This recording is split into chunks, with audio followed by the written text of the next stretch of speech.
yang harus dikurangi di bulan Ramadan. Satu, makan. Jangan sampai Ramadanmu siangnya isinya kelaparan, malamnya isinya kekenyangan. Jangan sampai Ramadanmu bukan mengurangi makan tapi mengubah jadwal makan. Waktunya sahur, sahurnya banyak banget. Karena dia bilang untuk sarapan sekalian makan siang. Giliran waktunya buka, bukanya banyak banget. Karena dia bilang makan siang yang tertunda dan juga makan malam yang diawalkan. Itu namanya bukan puasa, tapi jamak takdim dan jamak takhir. Kurangi makan di waktu puasa dan liatin rasanya berbeda. Kurangi makan terutamanya waktu buka. Teori makan yang disampaikan Nabi, yakfi lukaimat yukimna sulbak. Cukup untukmu makan sekedar memberdirikan tulang punggung. Orang tuh kalau lagi lapar banget, berdiriin tulang punggungnya susah, lemes gitu. Tulang punggungnya nggak bisa berdiri. Kata Nabi, kamu makan sekedar memberdirikan tulang punggung. Kalau udah bagus dirinya, bagus duduknya, tulang punggungnya udah berdiri, kamu belum perlu makan sebenarnya. Susah banget ya.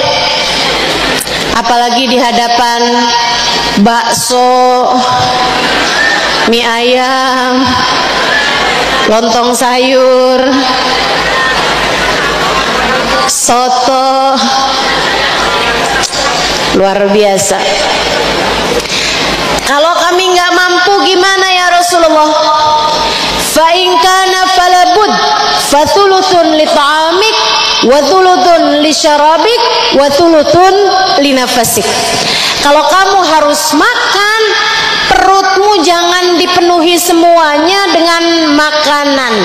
Akan tetapi sepertiga perutmu buat makan, sepertiga perutmu buat minum, sepertiganya buat jalur nafas. Kenapa gitu Rasul? Sebab orang kalau terlalu kenyang, nafasnya susah. Liatin aja. Kamu habis kekenyangan nih, sholat kekenyangan buka puasa. Begitu sholat maghrib bacanya gini, Bismillahirrahmanirrahim, Alhamdulillahirabbil alamin. Susah nafasnya karena terlalu kenyang. Apalagi pas giliran sujud,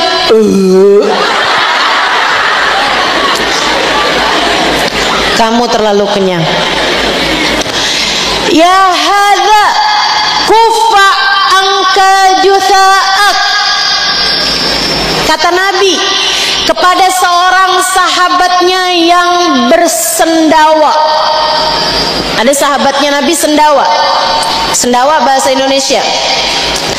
Bahasa Inggrisnya kelegean.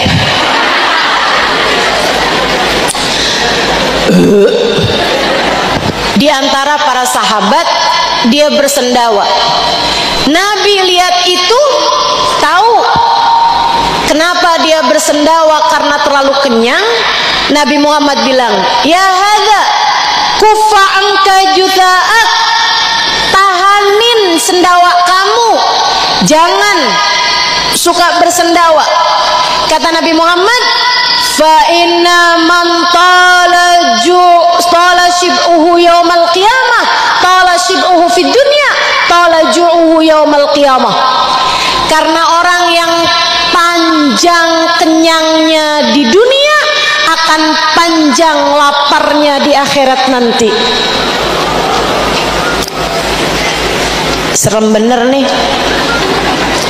Fa inna man tala shib'uhu fid dunya tala ju'uhu yaumal qiyamah. Yang panjang kenyangnya di dunia akan panjang laparnya di akhirat nanti. Ya Allah, ya Allah, selamatkan kami di hari akhirat nanti ya Allah. Jangan jadikan kami kelaparan, jangan jadikan kami kehausan, jangan jadikan kami hina, jangan jadikan kami susah, jangan jadikan kami terhina, jangan halangkan kami dari rahmat-Mu, jangan halangkan kami dari syafaat Rasulullah sallallahu alaihi wasallam di akhirat nanti ya Allah. Amin ya rabbal. Kurangi makan, jangan kenyang-kenyang. Saya tinggal 4,5 tahun di Tarim. Waktu saya tinggal di sana, santrinya belum banyak. Jadi kami sering keluar untuk berbuka puasa dalam undangan-undangan di rumah orang-orang Tarim. Saya nggak tahu sekarang gimana. Nggak ya, nggak ada ya.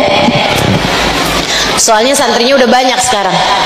Dulu santrinya sedikit, gampang tuh dibawa-bawa sama Hubabah.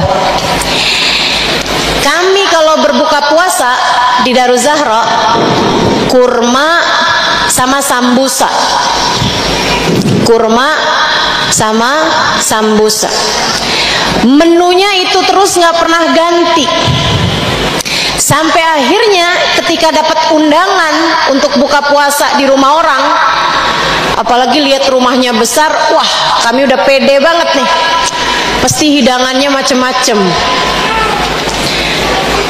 Jelang-jelang maghrib keluar kurma. Saya tahu sunnah. Jelang maghrib dikit lagi keluar sambusa. Saya tungguin, semoga datang teman-temannya. Ternyata sampai dengan azan maghrib berkumandang, hanya 2 makanan itu yang terhidang. Ya Allah, ternyata sama aja ini ya. Banyak dari orang-orang soleh di kota Tarim memutuskan untuk kalau buka puasa menunya itu terus dari awal bulan sampai akhir bulan. Kurma karena sunnah, kopi biar matanya terang, nggak ngantukan. Walaupun untuk sebagian orang dikopiin berapa banyak juga tetap aja ngantuk. Ustazah, saya udah minum kopi banyak tetap aja ngantuk Ustazah. Gimana menurut Ustazah? Coba matanya diumurin kopi gimana coba? Sedikit sekalian saya muliakan, ama sambusa itu aja tuh terus sepanjang bulan. Kenapa begitu? Mereka bilang agar hawa nafsu kami tidak meminta yang lain-lain, tidak menuntut yang lain-lain, agar hawa nafsu kami menjadi lemah selama bulan suci Ramadan, tidak menuntut untuk dipenuhi kriteria-kriterianya. Ini nafsu kita nih. Sedikit sekalian, Allah ketika menciptakan manusia, Allah ketika menciptakan manusia, menciptakan juga hawa nafsunya. Sesudah Allah menciptakan hawa nafsu, Allah panggil, ya nafas ta'al, nafsu sini. Dipanggil nggak datang, pas giliran nggak dipanggil dia datang sendiri. Ketika dia datang, Allah tanya, ya nafas, man ana wa man anta. Nafsu, kamu siapa, aku siapa, kamu siapa? Nafsunya menjawab, ana wa anta. Gua lo nafsu nih, belagu luar biasa, sombong luar biasa, narsis luar biasa, egois luar biasa. Allah kemudian berkata kepada malaikat, ya malaikati aghrikhu fi biharil ju'. Wahai malaikatku, lemparkan nafsu tersebut ke dalam lautan lapar. Nafsu dilemparkan ke dalam lautan lapar sampai sesudah benar-benar lapar. Nafsu kembali dipanggil oleh Allah, ya nafs ta'al, wahai nafsu kemarilah. Nafsu pun datang. Ditanya sama Allah, man ana wa man anta. Nafsu tersebut menunduk kemudian berkata, anta rabbi wa ana abduk. Engkau adalah Allah Tuhanku dan aku adalah hambamu. Para ulama menyampaikan, kalau kamu ingin hawa nafsumu merunduk kepada Allah, kalau kamu ingin jadi hamba Allah Subhanahu wa ta'ala yang sejati, kalau kamu ingin memiliki hati yang mengerti sujud kepada Allah Subhanahu wa ta'ala tanpa ada godaan dari hawa nafsu, biarkan hawa nafsumu terbiasa dengan lapar. Pesan Nabi kepada Sayyidah Aisyah, ya Aisyah, dawimi ala gar'ibabillah. Wahai Aisyah, terus-teruslah mengetuk-ngetuk pintunya Allah. Terus-teruslah mengetuk-ngetuk pintunya Allah. Sayyidah Aisyah bertanya, bimadzaka ya Rasulullah, gimana caranya wahai Rasul? Ngetuk-ngetuk pintunya Allah tuh gimana caranya? Kalau dibilang ketuk-ketuklah pintunya, ulama masih kebayang caranya buat datang. Tapi mengetuk pintu Allah, bagaimana caranya wahai Rasulullah? Nabi Muhammad menjawab, bil ju', dengan lapar. Saat kamu sedang lapar, pun saat kamu sedang sakit, sedang kesakitan, pun saat kamu sedang miskin, juga saat kamu sedang tersakiti, terzolimi, itu adalah saat-saat di mana kamu sedang akrab dengan Allah Subhanahu wa ta'ala. Itu sama saja dengan kamu sedang berada di pintu Allah dan mengetuk-ngetuk pintunya. Ijabahnya dekat, doanya orang yang lapar lebih diijabah Allah dibandingkan dengan doanya orang yang kenyang. Imam Ghazali bahkan mengatakan, kadzab man idda'a annahu khashi' wa huwa syab'an. Bohong orang yang mengaku bisa sholat khusyuk padahal dia dalam keadaan kekenyangan. Nggak bisa, nggak bisa.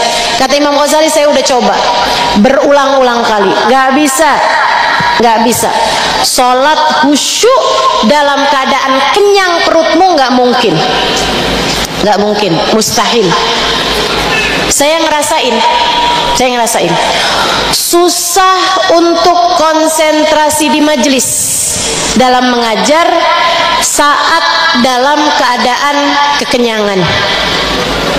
Susah sekali. Mau konsentrasi mengajar dalam keadaan perut kenyang itu susah. Susah untuk konsentrasi dalam keadaan perut kita kekenyangan.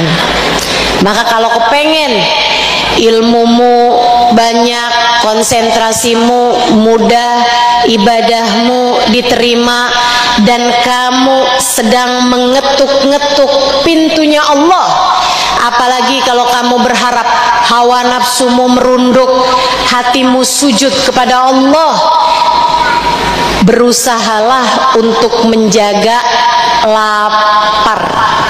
Belajarlah untuk sering-sering lapar, terutama di bulan suci Ramadan. Ustazah, yang namanya puasa mau udah pasti lapar Ustazah.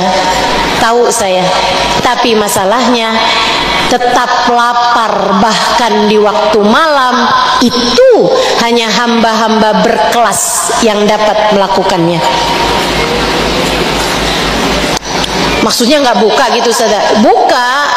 Buka, tapi tidak berlebih-lebihan.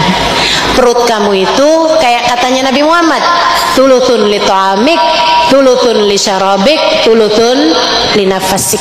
Sepertiga aja makannya tuh jangan banyak-banyak, sepertiga aja. Nasi kamu tuh jangan banyak-banyak ngambilnya. Ustazah, saya mah nasinya dikit tapi lauknya banyak. Sama aja, makannya jangan banyak-banyak. Sesudah makan juga minumnya jangan banyak-banyak. Saya mau makan dikit Ustazah, tapi habis itu es doger, es teler, jus mangga, jus alpukat, sama kopi sama teh. Wah, Masya Allah, banyak sekali minumnya ya. Nah, itu kita jagain lapar kita selama bulan suci Ramadan. Insya kita kalau sunnahnya lapar itu ikut Nabi Muhammad, nggak ada yang sanggup. Nih ya, kita nih kan dalam hidup, hal paling indah dalam hidup adalah ittiba li sunnatin Nabi sallallahu alaihi wasallam, mengikuti sunnahnya Nabi besar Muhammad sallallahu alaihi wasallam dalam kehidupan kita. Tapi orang suka mikir bahwa yang sunnah itu hanya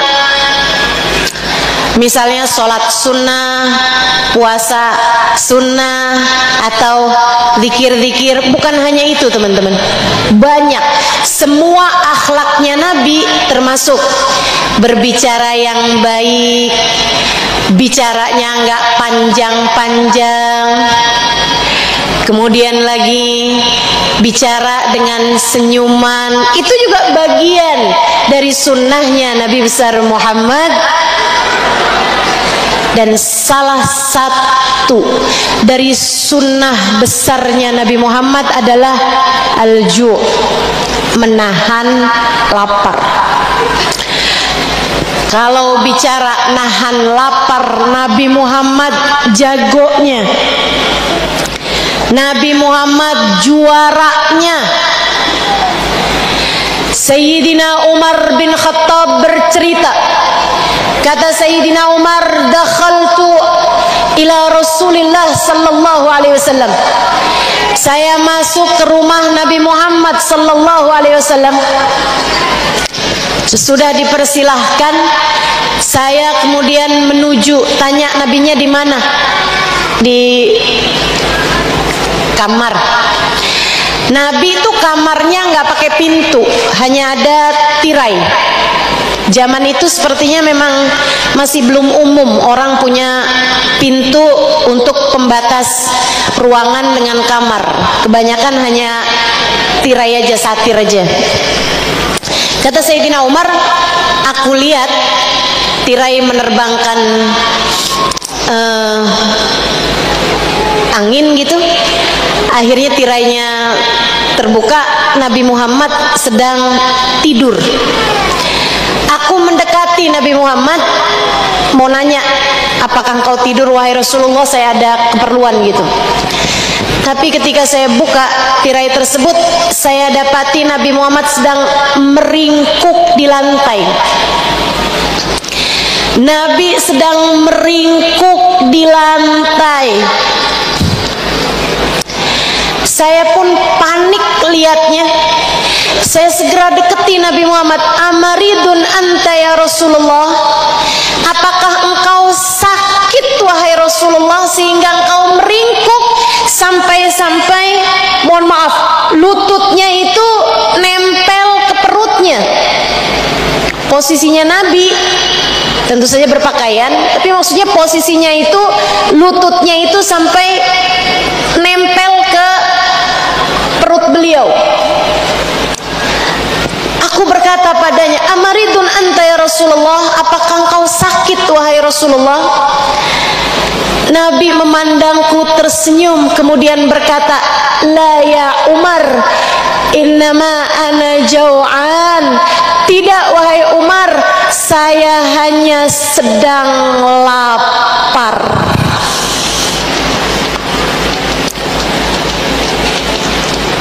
Setelah lebih dari 3 hari 3 malam, perutku tidak masuk makanan apa-apa wahai Umar.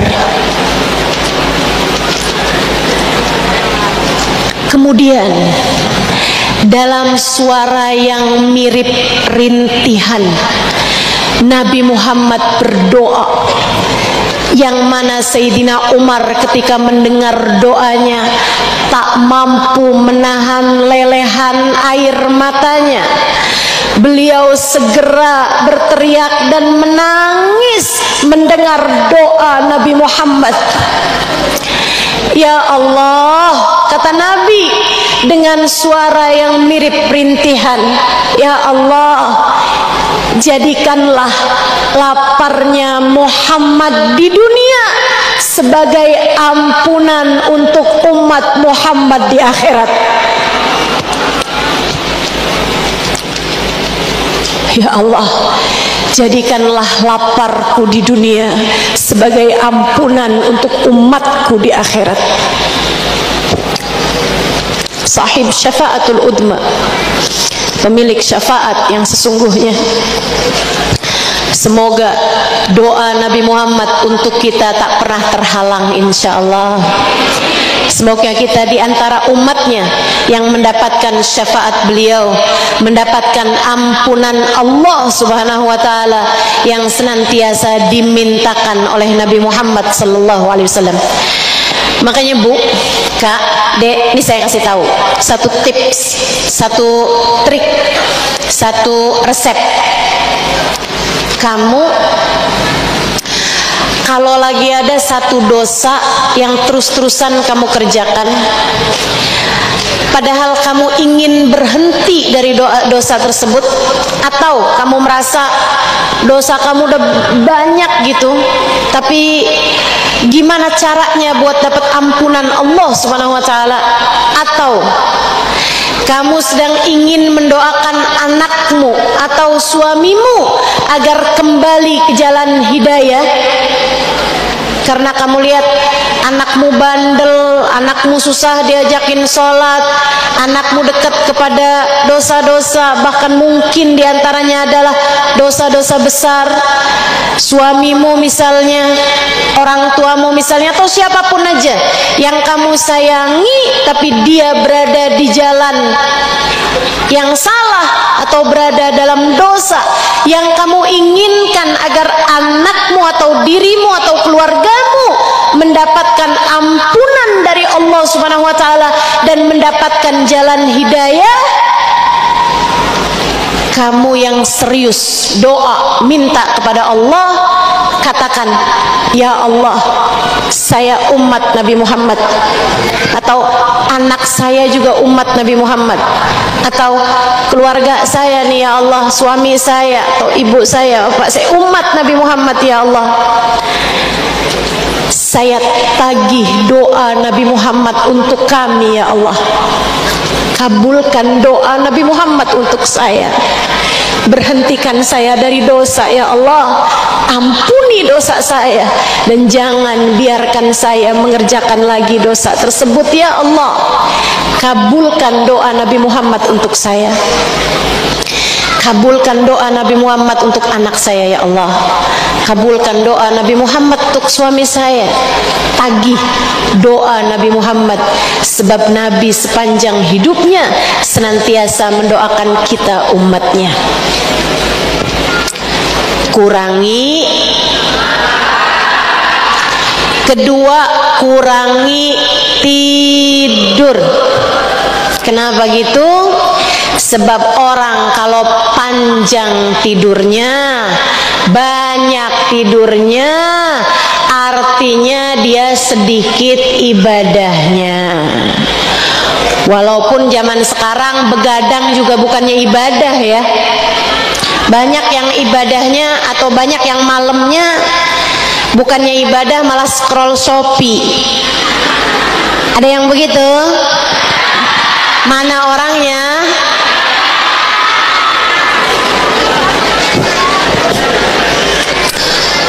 Murah ustazah kalau malam.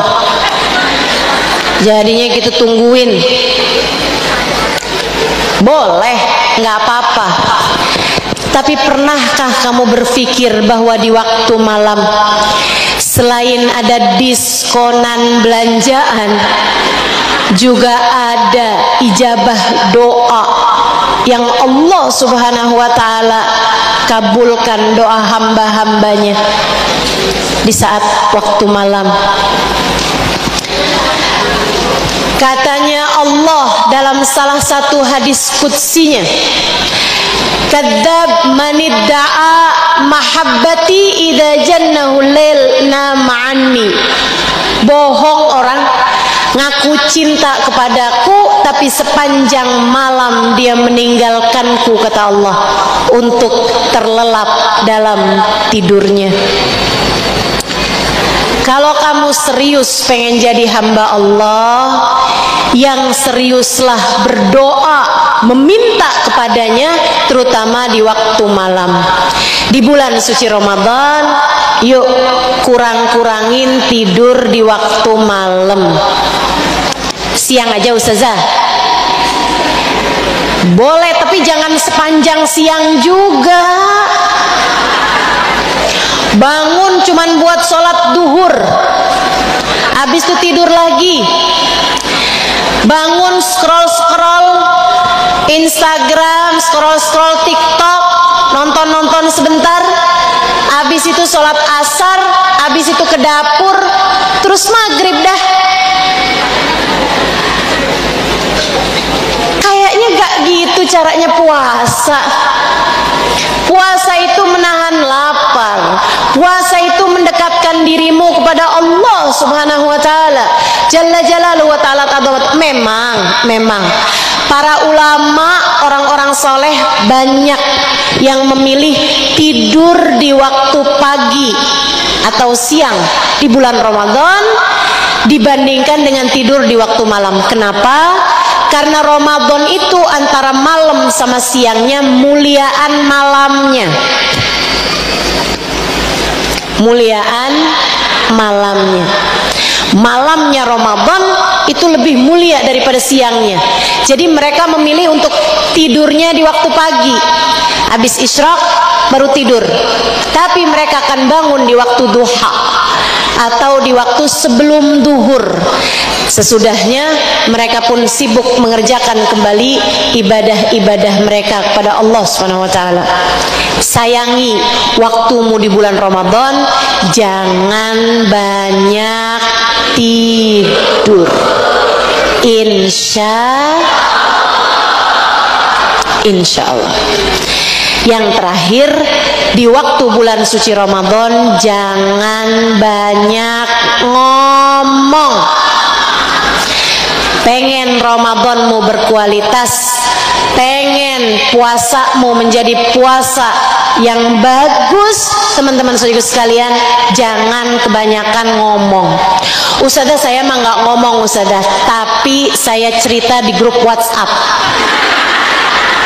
Cerita apa? Gosip ustazah.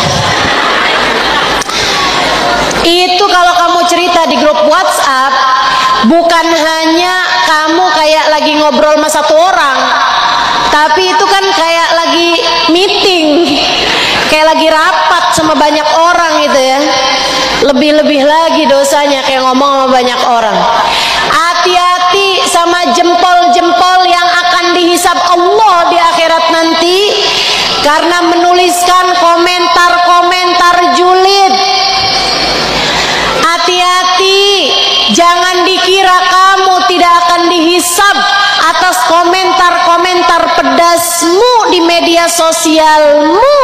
Semuanya hanya akan dihisab oleh Allah Subhanahu wa ta'ala Jalla Jalaluhu wa ta'ala azamatuh. al-yawma nakhtimu ala afwahihim wa tukallimuna aydihim. Pada hari akhirat nanti mulut ditutup, yang berbicara adalah tangan. Apa yang sudah dia tuliskan di media-media sosial, apa yang sudah dikatakan oleh tangan-tanganmu, semuanya akan dihisab oleh Allah Subhanahu wa taala jalla jalaluhu wa ta'ala azamatu di akhirat nanti. Hati-hati. Hati-hati. Lagian ya, kamu kalau ngomong secara langsung nggak berani, kenapa berani komentar? Soalnya pakai akun fake ustazah. Jadi orang nggak akan tahu kalau itu saya. Orang nggak tahu, tapi Allah tahu. Ma yalfidhu min qaulin illa ladaihi raqibun atid. Tidaklah satu ucapan keluar dari mulut seseorang, tidaklah satu tulisan diketik oleh seseorang, melainkan semuanya tertulis oleh malaikat raqib dan malaikat atid. Semuanya akan dipertanyakan kepadamu. Apapun yang kiranya membawa penyesalan di akhirat nanti, jangan lagi lakukan. Kurangi bicara di bulan suci Ramadan. Hati-hati. Apalagi kalau bicaranya yang nggak bagus. Apalagi kalau bicaranya pakai tanda seru, marah mulu, ngomel mulu, ngomel sama suami, sama anak juga marah-marah. Bu, man lam yada' siyamuhu an qawli zur wal amal bih falaysa lillahi hajah fi an yada' ta'amahu wa syarabah. Siapa yang puasa tidak bisa mencegah dia dari berkata keji atau melakukan perbuatan keji, maka Allah nggak perlu sama dia ninggal makan dan minumnya. Puasanya dilepeh sama Allah Subhanahu wa taala. Puasanya ditolak sama Allah Subhanahu wa taala mentah-mentah karena di waktu puasa kamu tidak menjadikan puasamu sarana menghindari berbicara keji ataupun kalimat-kalimat kotor. Jauhin. Jangan ngomong kasar, jangan ngomong kotor, jangan marah-marah, jangan nyakitin orang, jangan gosip, jangan ghibah, jangan fitnah, jangan namimah. Jagain lisan, pikirin lagi kalau mau bicara. Ustazah, itu kan bulan suci Ramadan, berarti sekarang masih boleh dong Ustazah? Iya, enggak juga Ustazah, kan yang bisa batalkan pahala puasa, berarti kalau habis tarawih boleh Ustazah? Ada temen telepon, kamu tahu nggak kabarnya si fulan? Kayaknya aromanya aroma ghibah gitu. Kan kita lagi puasa ya, habis tarawih nanti gimana?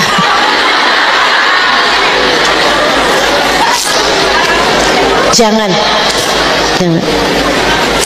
Pesannya Nabi Muhammad kepada Sayyidina Mu'ad bin Jabal, wahai Mu'ad, kehancuran umat di akhirat nanti, hancurnya umat di akhirat nanti adalah akibat perbuatan lisan-lisan mereka.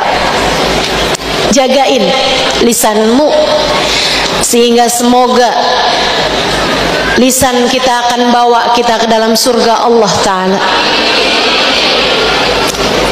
Biar pantas diizinkan Allah ucap salam kepada Nabi Muhammad.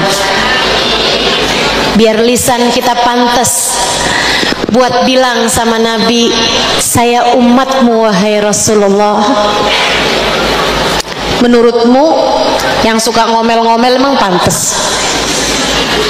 Menurutmu yang suka ngomong kasar, ngomong kotor, caci maki orang emang pantas? Gak pantas teman-teman, gak pantas. Menurutmu yang suka nuntut suami, kalau kamu pulang gak bawa uang, jangan tidur di rumah. Emang pantas ucap salam sama Nabi Muhammad? Pantas. Yuk, insyaallah 3 hal tersebut kita kurangi, kemudian kita perbaiki sholat kita perbaiki puasa kita perbaiki tarawih kita perbanyak membaca Al-Quran, kita siap menuju bulan suci Ramadan. Awal Ramadan baca surat Al-Fatah, Inna fatahna laka fatham mubina. Kalau bisa di dalam sholat sunnah maghrib, ba'diyah maghrib, atau sholat sunnah ba'diyah isya lebih bagus. Kalau enggak di luar sholat pun juga nggak apa-apa. Kamu baca surat Al-Fatah, sebab Nabi selalu melakukannya di awal Ramadan. Beliau membukanya dengan membaca surat Al-Fatah.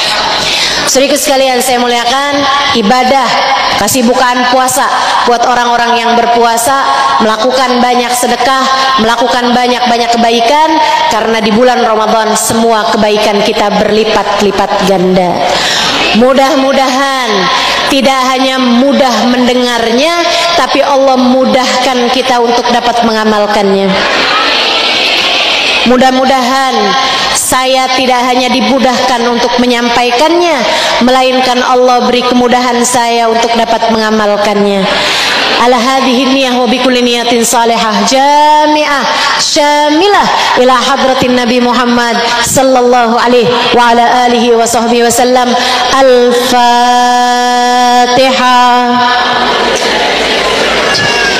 Bismillahirrahmanirrahim. Alhamdulillahirabbil alamin. Ar-Rahmanir-Rahim. Maliki yaumiddin. Iyyaka na'budu wa iyyaka nasta'in. Ihdinas siratal mustaqim. Siratal ladzina an'amta 'alaihim ghairil maghdubi 'alaihim waladdallin. Amin. Allahumma bihaqqil Fatihah. Bihurmatil Fatihah. Allahumma bihaqqi hadzal majlis وبحق مولد النبي صلى الله عليه وسلم وبحق الصلاة على النبي صلى الله عليه وسلم. اللهم بحق هذا الاجتماع اللهم اجعل جمعنا هذا جمعا مرحوما وتفرقنا من بعده تفرقا معصوما ولا تجعل اللهم لنا ولا فينا شقيا ولا مترودا ولا محروما. Ya Allah, semua yang hadir di majelis ini, pandanglah semuanya dengan pandangan kasih sayang-Mu, yang di dalam maupun yang di luar. Pandang semuanya dengan pandangan kasih sayang-Mu ya Allah, karena semuanya adalah umat Nabi Muhammad ya Allah. Bukankah Nabi Muhammad adalah manusia yang paling Engkau sayangi? Maka sayangilah kami pula umatnya ya Allah. Kami umat dari Nabi yang paling Kau sayangi, dan kabarnya Nabi kami menyayangi kami ya Allah. Maka sayangilah kami semuanya ya Allah, yang disayangi oleh manusia yang paling Kau sayangi. Ampuni dosa-dosanya ya Allah. Ampuni dosa kami semuanya ya Allah. Ampuni dosa kedua orang tua kami ya Allah. Ampuni dosa anak-anak kami ya Allah. Ampuni dosa suami kami ya Allah. Ampuni dosa saudara-saudari kami, kerabat kami, sahabat kami. Ampuni dosa semua orang-orang yang kami sayangi ya Allah. Sekarang ya Allah, jangan tunda nanti-nanti ya Allah. Ampuni dosa semuanya ya Allah. Bukankah dosa kami sebesar apapun, jika Engkau lemparkan ke dalam lautan ampunan, ia hanyalah seperti buih di dalam samudra kedermawanan-Mu ya Allah. Bukankah Engkau adalah Zat yang maha dermawan, Bukankah yang dermawan ketika memberi tidak perhitungan? Maka jangan perhitungkan dosa kami ya Allah. Ampuni sajalah semuanya ya Allah. Kami tidak sanggup jika dosa-dosa kami harus kami pertanggungjawabkan di hadapan-Mu ya Allah. Kami tidak sanggup jika dosa-dosa kami harus kami tanggung jawabkan di akhirat nanti ya Allah. Kami tak akan mampu menanggung, kami tak akan mampu pula untuk menjawab. Karenanya ampuni sajalah semuanya ya Allah. Yang dosanya banyak, kasih ampunan yang banyak ya Allah. Yang dosanya besar, kasih ampunan yang besar ya Allah. Biarkan kami semua keluar dari majelis, sedangkan dosa-dosa kami telah Engkau ampuni ya Allah. Kabarnya Engkau terkadang mengampuni tanpa diminta. Kabarnya Engkau ya Allah mengampuni seorang hamba tanpa dia memintanya. Kami saat ini memintanya kepadamu ya Allah. Bukankah di saat tidak diminta saja memberi, pasti akan memberi ketika diminta? Kami memohon ampunan-Mu ya Allah untuk semua dosa-dosa kami ya Allah. Dosa yang bahkan kami sudah lupa tapi Engkau tidak. Dosa yang bahkan kami tidak tahu bahwa itu dosa, padahal ia tercatat di dalam catatan dosa-dosa kami ya Allah. Dosa yang bahkan kami menganggapnya remeh, akan tetapi ia besar di sisi-Mu ya Allah. Kami mohon padamu ya Allah, kekerdilan kami ini, kebodohan kami ini ya Allah, maklumi dan ampunilah ya Allah. Ampuni sajalah semua dosa-dosa kami ya Allah. Dosa kedua orang tua kami ya Allah, kasihanilah mereka ya Allah. Ampunilah saja dosa-dosa mereka ya Allah. Orang tua kami terkadang tidak mengerti ya Allah.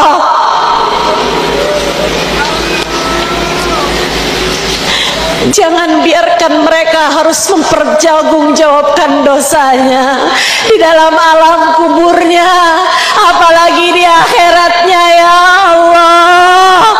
Ampuni sajalah dosa mereka ya Allah.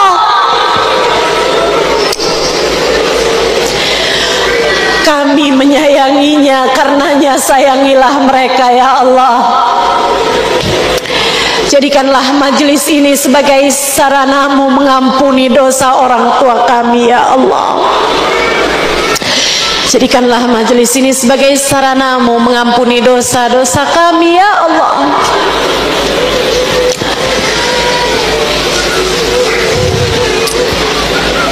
Bantu kami ya Allah untuk bisa beribadah dengan baik di waktu-waktu yang mulia yang segera akan datang pada kami. Bantu kami menghidupkan nisfu Sya'ban dengan cara yang terbaik. Bantu kami menghidupkan malam-malam Ramadan dengan cara yang terbaik, yang paling Kau sukai ya Allah.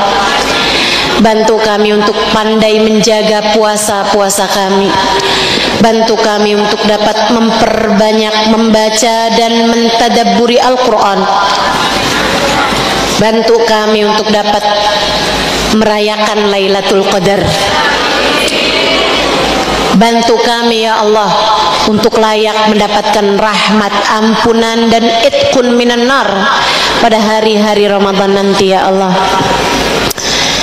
Kami mohon padamu ya Allah, apabila datang ajal menjemput kami, matikan kami dalam husnul khatimah. husnul khatimah ya Allah. Pulang kepadamu membawa iman, pulang menghadapmu membawa bekal, pulang menghadapmu membawa cinta padamu dan kepada baginda Nabi besar Muhammad.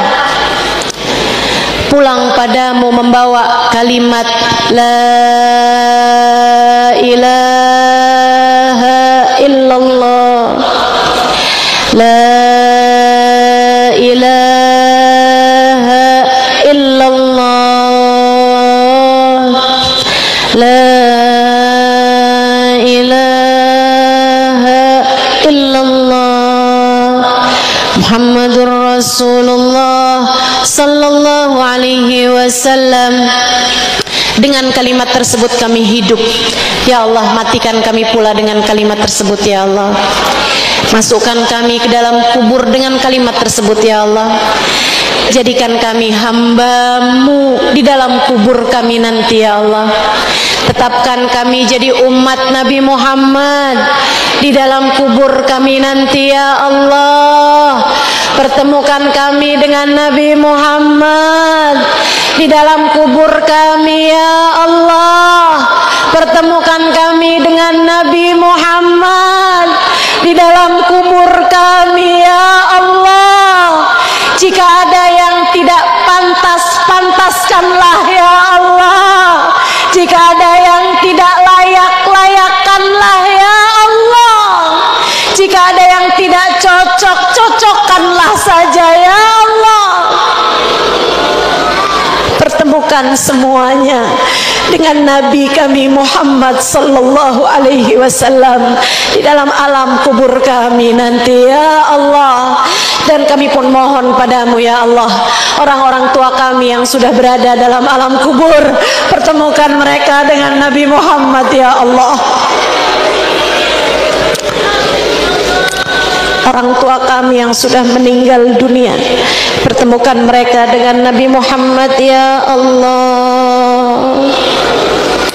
Keluarga kami, orang-orang yang kami sayangi, yang sudah mendahului kami, sahabat-sahabat kami yang sudah mendahului kami di dalam kuburnya ya Allah, pertemukan mereka dengan Nabi Muhammad.